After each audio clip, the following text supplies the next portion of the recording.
Kwe boy, kwe I, Mr. Stape kubaka kutanga wakandilimbisa rudo, uchiti uchandipa rudo.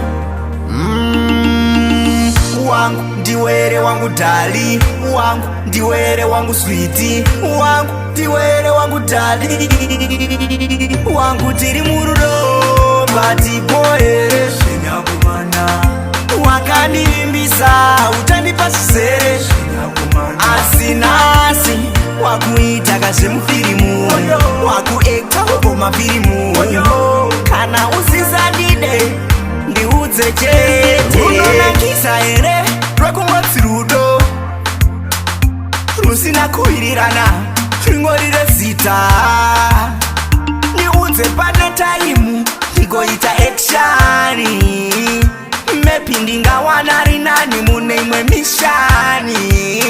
asi moyo wangu wakapata kamoyo wangu uri kuputsa kamoyo wangu ndivhurire muchizarura mepi ndingaite nani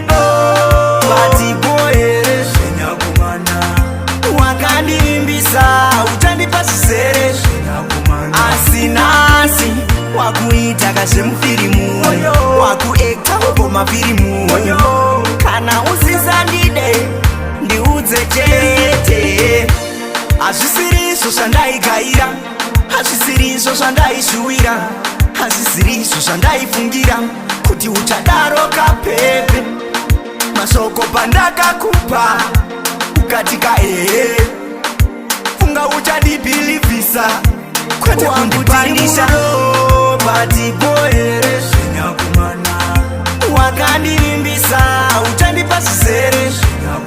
asinasi wakuita kaze mufirimu wakueka upo mafirimu kana usizandide ndiudze chete unonakisa ere rwekungotsi rudo rusina kuwirirana ringorire zita niudze pane taimu ndigoita ekshani mepi ndingawana rinani mune imwe mishani asi moyo wangu wakapata kamoyo wangu uri kuputsa kamoyo wangu ndivhurire muchizarura mepi ndingaite nani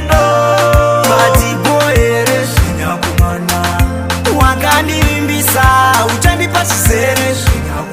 asinasi wakuita kaze mufirimu wakuekta upo mafirimu